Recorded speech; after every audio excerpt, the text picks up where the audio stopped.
maraming salamat at pinagkukulan nyo ng panahon na samahan kami sa gabi ito na kung saan ay sinisimula namin ang Philippine Film Industry Month at sa palatuntunan ito, pinaparakalan namin ang Pilipina at ang pelikulang Pilipino. Lihis sa kaalaman ng karamihan sa atin, imposible natin mailahat ang kasaysayan ng pelikulang Pilipino na hindi natin babanggitin ang kahalagahan ng babae. Bakit? Kung tutuusin natin at kung iisa-isahin natin ang bawat city, ang bawat phase ng development ng Philippine cinema, mayroong mga babae na nagsisilbi bilang mga beacons at nagbibigay ng direksyon at nagbibigay ng hugis, kahulugan at lalim sa pelikulang Pilipino. Paano natin maikukwento ang kasaysayan ng pelikulang Pilipino kung hindi natin babanggitin ang pangalan ni Doña Sisa ng LBN o kaya ni Aling Milino ng Lea Productions o kaya si Manay Ichu ng Sampaguita Pictures o kaya si Boss Mina nung nagsisimula ang Viva o kaya si Mother Lily Monteverde ng Riga at nitong mga nakailang dekada, paano natin babanggitin ang hugis ng pelikulang Pilipino na hindi natin isasama ang pangalan ni Charo Santos. At hindi yumaon ang kanyang kapatid na si Malu Santos. At hanggang sa ngayon, may mga babae pa rin nagiging gabay ng pelikulang Pilipino. Papaano natin babanggitin ang development ng Philippine cinema na hindi din natin babanggitin ang mga producers katulad ni Atty. Georgie Alonso? O kaya si Rosel Monteverde na siyang naging tagapagmana ng Viva o si Valerie Del Rosario ng Viva. Aminin man natin na hindi, Philippine cinema is a matriarchy. The most powerful people of Philippine cinema are women. Alam niyo, nung nananaliksik ako ng gabi ito para bigay ito mensahe ko, sabi ko, ililista ko nga ang mga pangalan ng mga babaeng direktor na naging mahalaga sa paghugis ng pelikulang Pilipino. Sinimulan ko ito kay Brigida Perez Villanueva. Pagkatapos ay si Rosa Mia, si Carmen Concha, at ang kaisa-isang action director na babae. Even before Catherine Bigelow, there was Maria Saret. Andiyan din si Lupita Kasiwahara at ang sumunod na henerasyon na of course, si Marilu Diaz Abaya, si Loris Guillen na nandito ngayon, si Olivia Lamas na napaparangalan natin, si Ronnie Pintos, si Joyce Bernal, si Hannah Espia, si Maria Mora, ang dokumentarya na si Ramona Diaz, si Cathy Garcia Sampana, si Antoinette Hadaon, si May Cruz Alviar, si Connie Macatuno, si Ida Del Mundo, si Ice Idanyan, si Dwayne Baltasar, si Irene Villamor, si Martica Escobar, mga documentarians na sina Monster Jimenez, si Sari Dalena, and of course, ang napakamalapit sa aking puso, si Rica Arevalo. Napakasaya sa gabi ito. Okay? At nandito rin, okay, si Sunshine Matutina, si Cara Magsano Alikpala, at si Maan Asuncion Tangara. Hindi pa ba sapat ang dami ng mga babaeng yan, na mga direktor ng pelikulang Pilipino? At hindi lang yun, nandiyan din ang mga manunula. Simulan natin sa aking kaibigan si Raquel Villavicencio. Si Gina Marisa Tagasa, si Michiko Yamamoto, at nandito siya sa gabi ito, palakpakan natin si Baby Lebria. Si Onay Sales, si Noreen Capili, si Pam Miras, si si Joanna Catanyag, si Rona Co, at si Mel Del Rosario. Nandiyan dyan ang mga editors na babae katulad ni Manette Diary, nandiyan dyan ang mga musical director, nandiyan dyan ang mga cinematographer katulad ni Tay Clamor, and of course, si Lee Briones Smith.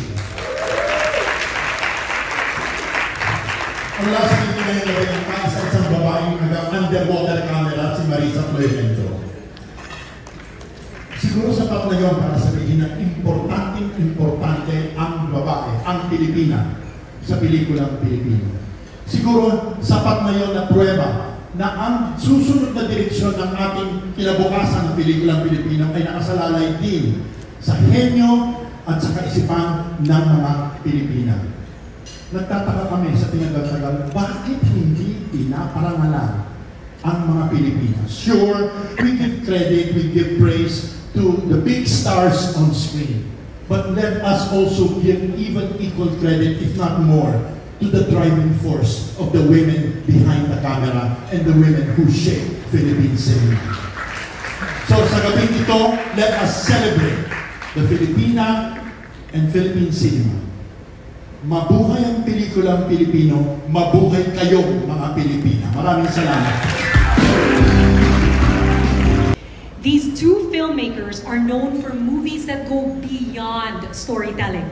They spark conversation, reflection, and action. For using film as both a mirror and a megaphone. For our people, the Film Development Council of the Philippines proudly bestows special citations to Filipino filmmakers, Baby Ruth Villarama and Antoinette Hagaon.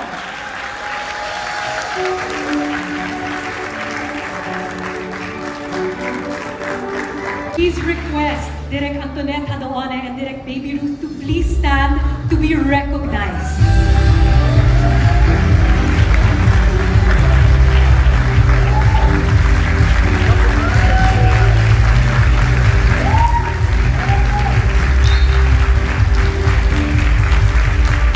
Because of these two powerful, exemplary women, your bodies of work, we are reminded that film does not only entertain, but also challenges, inspires, and most importantly, transforms. So with that, another resounding round of applause for Direk Antoinette Hadaone and Direk Baby Ruth Villarama. We salute you, Direk Antoinette and Direk Baby Ruth Villarama.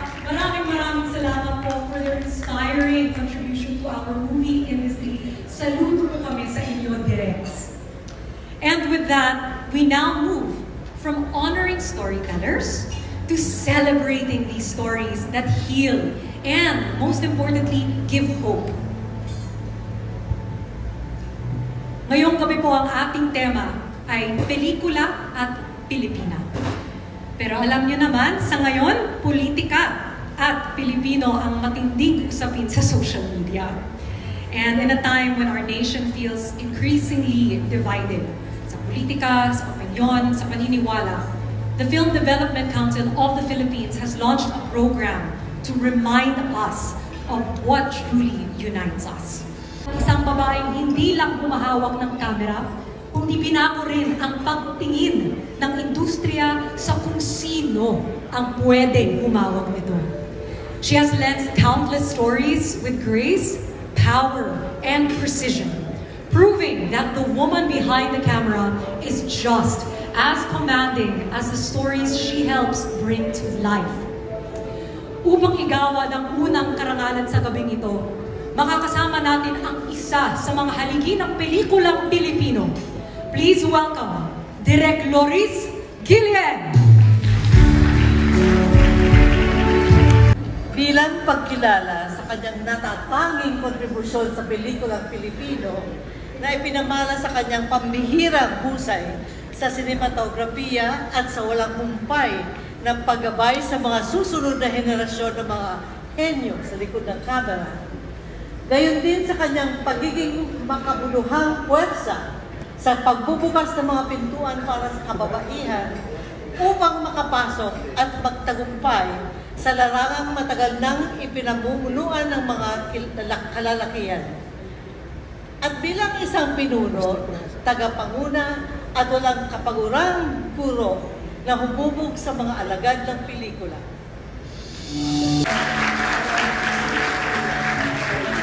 Iginagawad ng Film Development Council of the Philippines ang isang karangalan ngayong gabi to cinematographer Lee Briones Neri.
Magandang gabi po sa inyo lahat.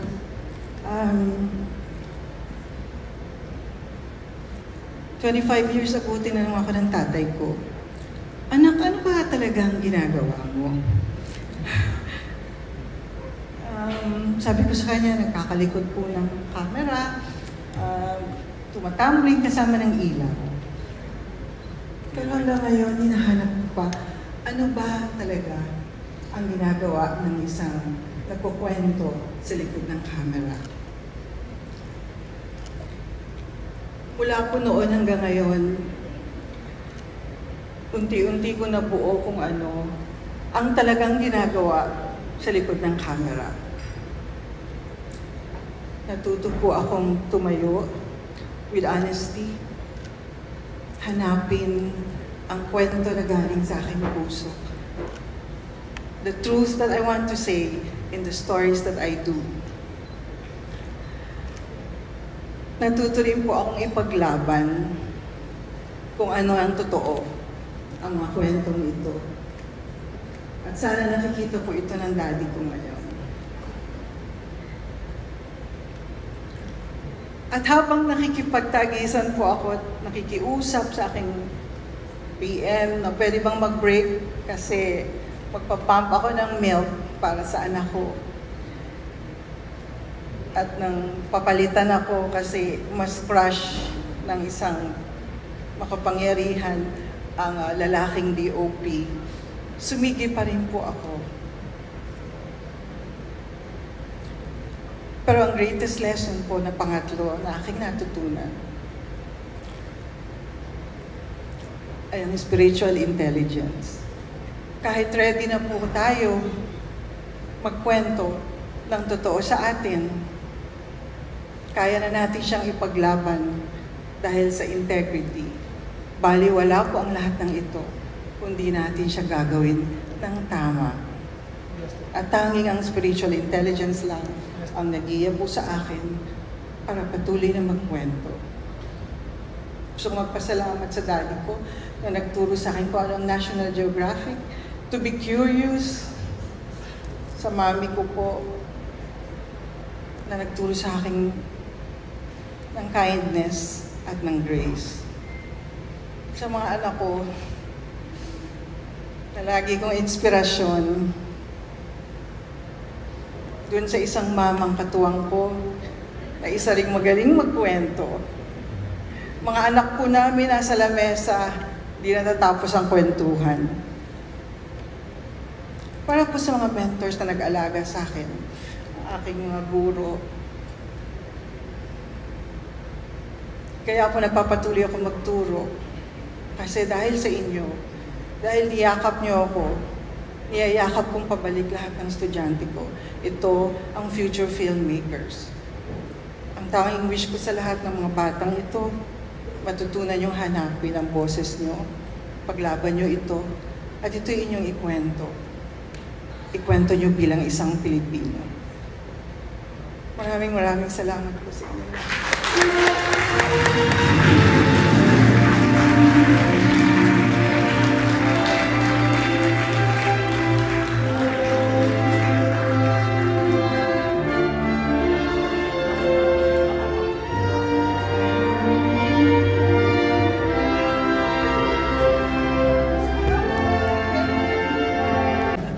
It provides the very heart and soul of every film.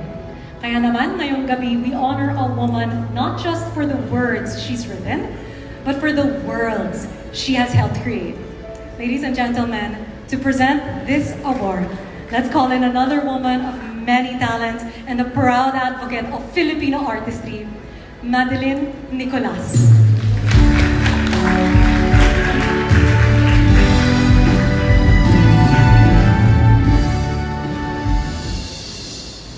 Bilang pagkilala sa kanyang natatanging kontribusyon sa pelikulang Pilipino na naipamala sa kanyang malikhaing mga disenyo sa produksyon, sa kanyang husay sa pagganap bilang aktres, at sa lawak ng kanyang pananaw bilang manunulat ng mga klasikong pelikulang binigyang buhay ng ilan sa pinakadakilang aktor at direktor ng ating bansa. At sa pamamagitan ng kanyang panulat ay naipamana niya ang kanyang pinakamakabuluhang bahagi ng kanyang sining sa susunod na henerasyon. Iginagawad ng Film Development Council of the Philippines ang susunod na karangalang ito kay Raquel Villavicencio.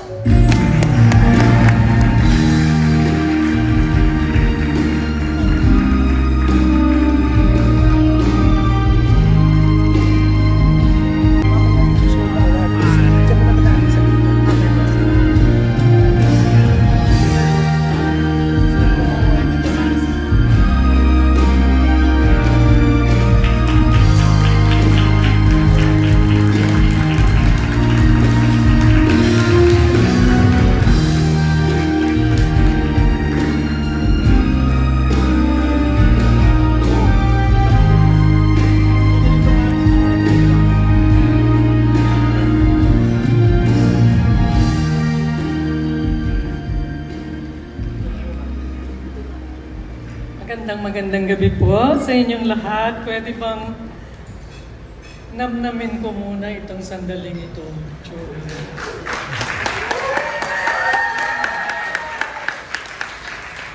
Unbelievable. Hindi ako makapaniwala. Maraming salamat. Anyway, yes. To get to the point. Unang-unang gagawin ko pagkatapos nito ay sasali ako dun sa isa pelikula. Isa pelikula. Dahil napakarami ko pa pong mga kwento, mga storya na nakabaul through the years. At naghahanap lang ng director, producer, because alam nyo naman, medyo ngayon, yung atmosphere ng ating industry, medyo may kahirapan na.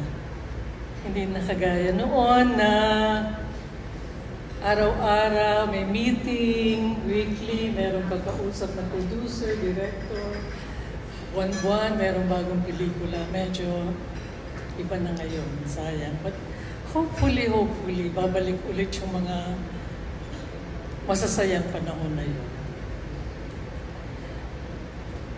This is an honor and affirmation to be awarded by no less than the Film Development Council of the Philippines, which is mandated to upgrade the art and craft of filmmaking as part of our national cultural heritage.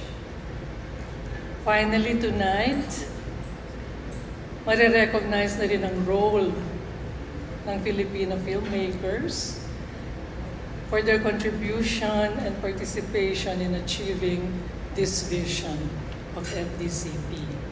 Maraming salamat. I am genuinely appreciative and humbled by this. First, I would like to dedicate this award to my genius mentor, director, producer, and friend, all rolled into one.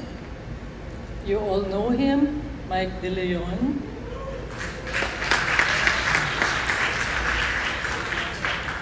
Who set me off on my path to filmmaking many years ago. Siguro ilang dekada na rin yun. And I would like to share this recognition with the brilliant Doy Del Mundo, with whom I co-wrote 3 of Mike De Leon's early films, Kakaba-Kaba-Kaba, Kisap Mata, and Batch 81.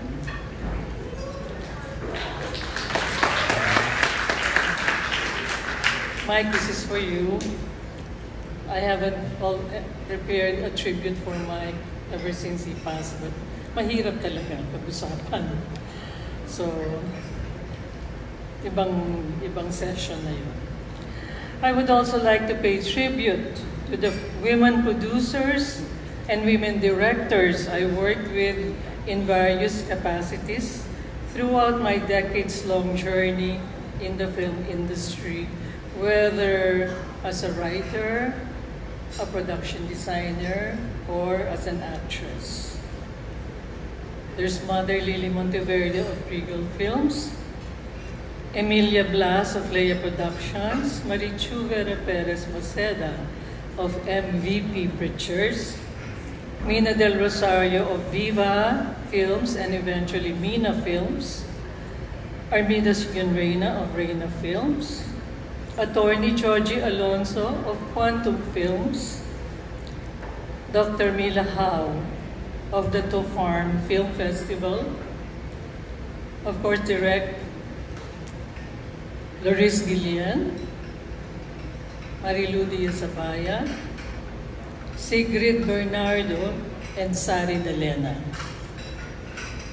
They were not the power behind the throne, they owned the throne. This extraordinary community of women raised me and brought me to where I am today. And on the blood, sweat, and tears of my film career, I then raised 3 daughters, Myla, Chinky, and Mia, who are with me tonight, who I fondly call my Tres Marias. They enabled me to be a working mom with their unconditional love and support every step of the way. To the Film Development Council of the Philippines, I would like to express my sincere and deep gratitude for this invaluable and precious award, which I now consider the mother of all my film awards. This one tops them all. Thank you from the bottom of my heart. Mabuhay ang FDCP, mabuhay ang mga babaeng gumagawa ng pelikula, mabuhay ang Pilipina sa pelikulang Pilipino. Salamat.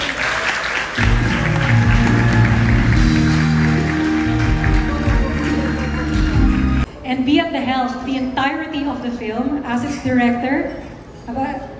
Ibang flex din po. So in bridging the worlds of acting and directing, one woman embodies that very, very rare combination of creative empathy and technical command. The woman commands action, is the same woman who gives it life. So with that, let's welcome our next presenter with a distinguished career that spans decades in film and television. A round of applause, ladies and gentlemen, for Ana Marin.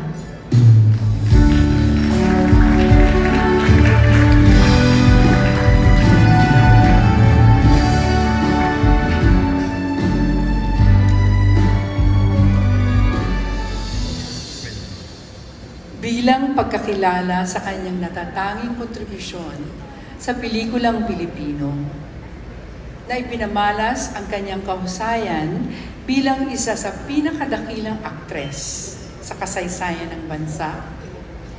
Mula sa kanyang kabataan sa ilalim ng paggabay at paghubog ng mga ilang pinakamahusay na direktor.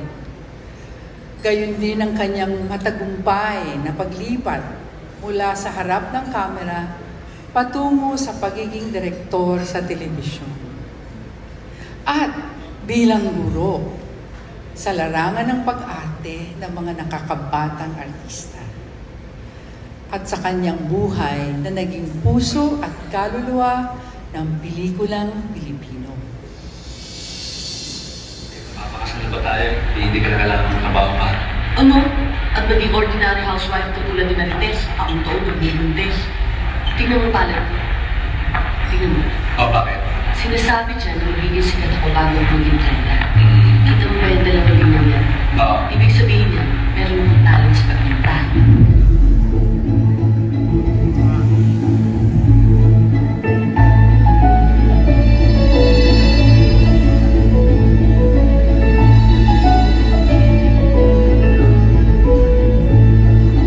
She was a force on screen.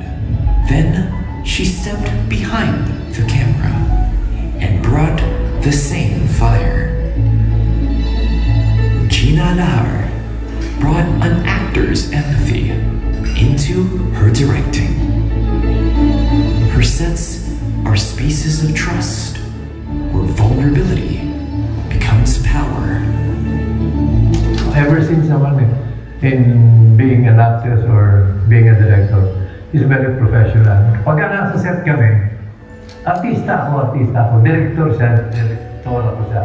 So I abide by the rules. I show her the proper respect dahil siyempre sa set kailangan ginagalang ng director. Nung artista pa lang siya, ginagalang na siya. Because magaling talaga siyang artista. She's a multi-awarded actress. So kahit na ako, kahit na ibang artista, pagkatrabaho mo siya, maingat ka, tsaka you try to put your best foot forward dahil hindi biro yung kaharap mo eh. Siyempre, alam na natin yun, magaling na artista, premiado, pwede ko siyang describe sa 5 letra, T-O-T-O-O. Ayun, 5, tama, totoo. Totoo siya. Sa pagkatao, sa pagiging artist, dedication and love for the craft of acting and directing. Yung klase ng acting niya, plus yung kanyang pinipiling mga pelikula. Yung pinipili niya yung gagawin niyang pelikula. Makabuluhan, may kinalaman sa buhay ng mga tao. Ganda tao talaga eh. Si Ms. Gina Alahar, it has been an honor to have known you at saka naalala ko, bata po tayo talaga, no? Magkasama na tayo sa mga programs, sa mga radio shows, sa mga TV shows, and I've seen you grown into womanhood, and I've seen you grown as an actress, as a director, and as a teacher. Congratulations, Ma'am Gina, and hope to work with you again soon. Hi, Miss Gina, the Gina Alahar. Maraming salamat sa patuloy mong pakikilahok sa sining ng pag-arte at pag-direct, at ngayon ay balita ko, busy ka rin sa mga organisasyon na may kinalaman para sa ikagaganda ng buhay ng mga artista. Maraming salamat for that. I love you. Keep it up, sabi nga nila. Whether in mainstream drama or independent cinema, Gina brings grit, soul, and fearlessness. She doesn't just tell stories, she uplifts them, especially those by and about women. She didn't just perform stories, she transformed them.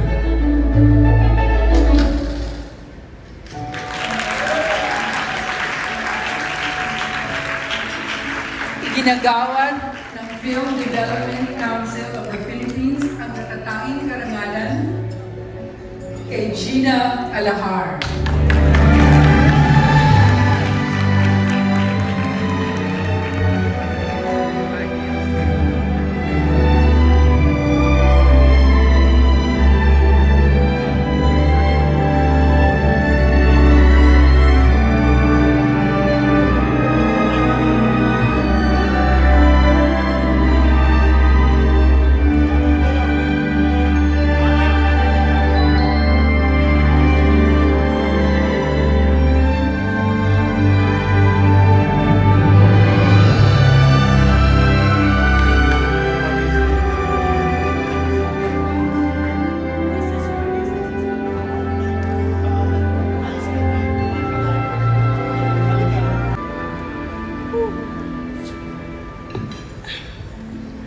Ano pa po ang pwede kong sabihin?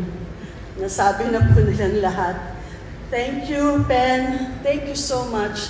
Hindi ko na-expect yun. Maraming salamat. I love you too. Tirso, gwapo. Maraming salamat sa mga gandang salita na binitawan mo para sa akin. Magandang gabi po sa inyong lahat. Ngayong gabi, I feel so blessed. Really. Nakatayo ako dito sa inyong harapan with a heart overflowing with gratitude. Maraming salamat, Direk Joey Reyes, at sa Film Development Council of the Philippines for this honor. Noong unang sinabi sa akin ni Direk Joey ang tungkol sa recognition na ito a few months back, ang sabi ko sa kanya na, bakit ako? Bakit ako? And sabi niya sa akin, it's long overdue. You know, to be recognized during the Philippine Film Industry Month is truly humbling. Lalong-lalo na at times when others may try to pull you down, this recognition reminds me to trust and honor the talent that God has blessed me with. Nag-umpisa po ako sa industriyang ito nang ako ay 8 taong gulang, isang bata na gusto lamang umarte sa harap ng kamera para matigil na yung isang corner ng kwarto na kinakausap yung sarili.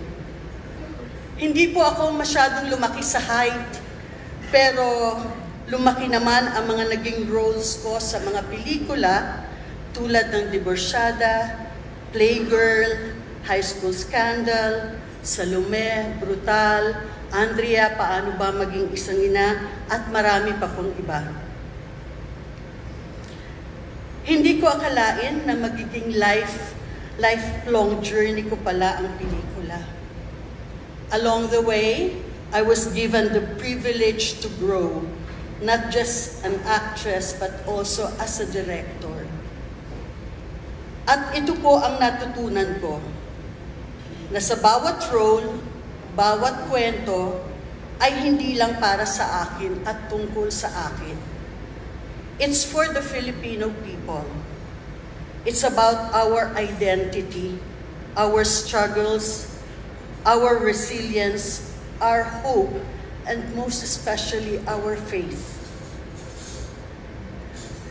Being here tonight ay hindi lamang po dahil sa aking journey sa industriyang ito, but most importantly, it's about honoring all the women who came before me, the many women working beside me now, and to all the women who are honored here tonight.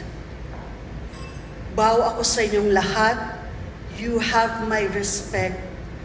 Kelly, Miss Malu, Maring Lee, si Inang, at sino pa yung isa? Ako? Ako yung isa.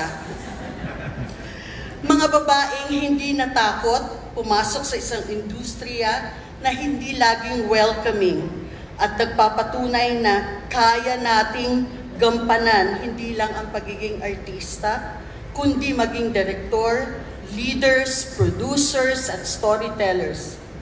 This award belongs to every Filipina who continues to fight for her place in cinema.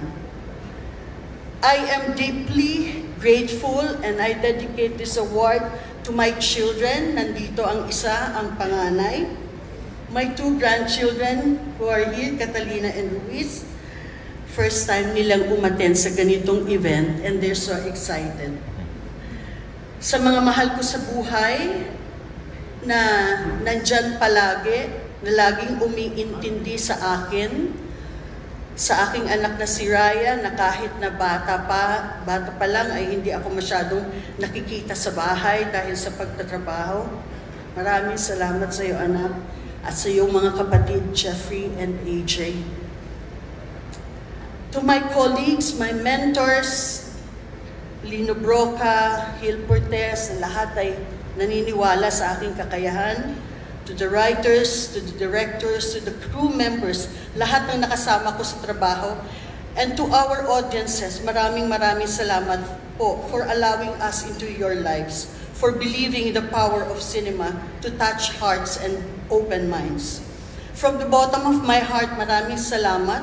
Mabuhay ang FDCP, mabuhay ang pelikulang Pilipino, mabuhay ang Pilipina.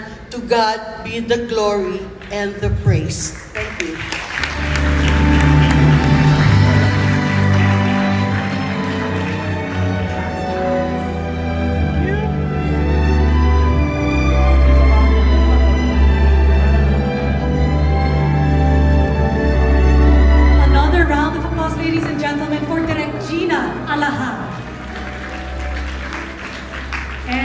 Maraming salamat po to Ms. Ana Marin for assisting us on.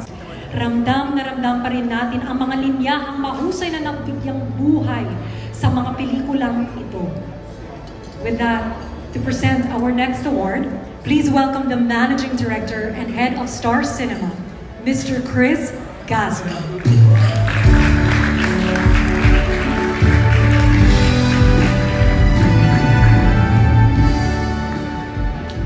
Bilang pagkilala sa kanyang natatanging kontribusyon sa pelikulang Pilipino, sa masigasig na pamumuno bilang alagad ng sining ng pelikula at sa pagiging inspirasyon sa mga sumusunod na henerasyon ng mga babaeng manunulat at direktor. At bilang tagapangalaga at tumatayong ina sa mga nakababatang manlilikha, kung saan ang kanyang paggabay ay nagsisilbing tanglaw sa mga bagong tinig sa industriya. Ang natatanging karangalan kay Direk Olivia M. Lamasan. Hindi po makakapunta si Inang ngayong gabi, kaya nagpadala po siya ng kanyang pasasalamat. I always say that one does not become a filmmaker overnight. There are people who will help pave the way for you. And so ngayong gabi, I would like to acknowledge and recognize my mentors. To begin with, thank you so much to you, Manu Santos, for pushing me and forcing me to take up the challenge of writing and directing, and for holding my hand and making me believe in myself. Thank you also to Charo Santos Concho for opening doors for me and for supporting my every endeavor.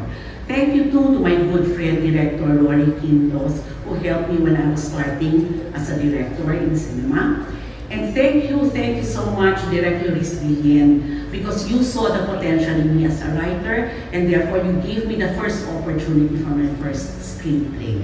And who would forget my dear mentor, Director Marilu Diaz-Abaya, who not only taught me directing, but also guided me and taught me how to touch hearts of the audiences through films. You know, I wouldn't get to where I am now without the support of my Star Cinema family, my ABS-CBN family, together with the countless collaborators, writers, directors, production personnel, actors, crew, who worked with me and walked with me in this journey. Maraming salamat po sa inyong lahat.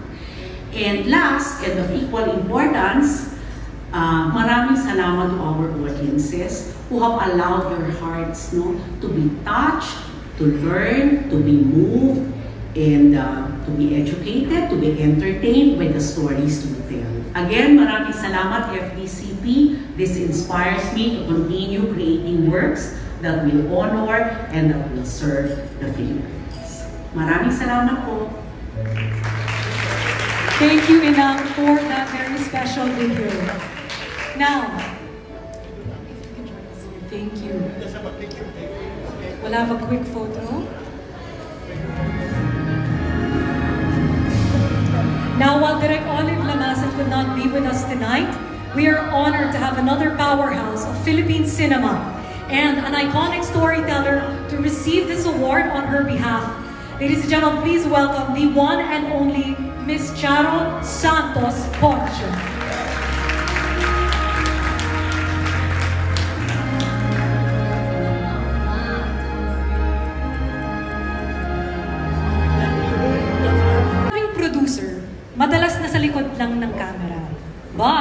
this woman's vision has always been front and center.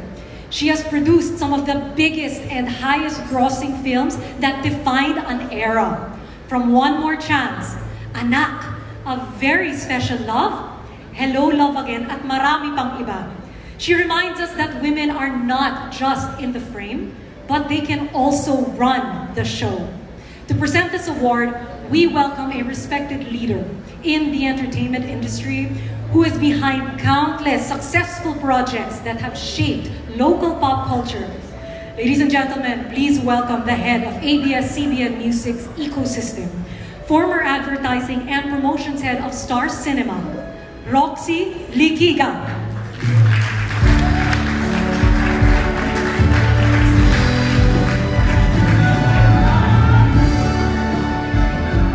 Bilang pagkilala sa kanyang natatanging kontribusyon sa pelikulang Pilipino, sa paghubog ng mga kwentong sinasa pelikula, at sa pagtataguyod ng mataas na kalidad sa produksyon ng mga komersyal na pelikula, at sa kanyang pamumuno na naghahatid ng panibagong sigla sa paglikha ng makasaysayang nakakarating sa mga sinehan at nagsilbing salamin ng ating kultura at pagkatao.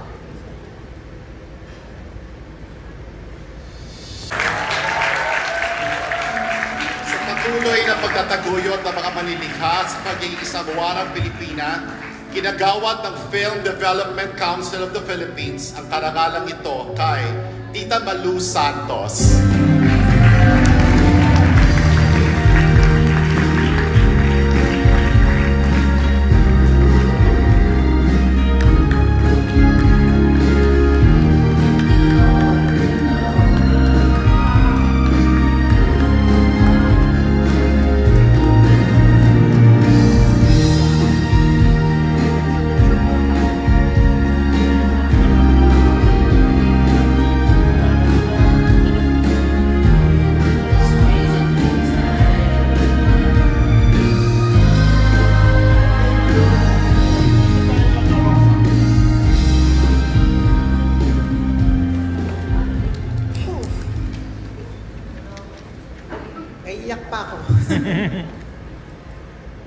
Magandang gabi po sa inyong lahat.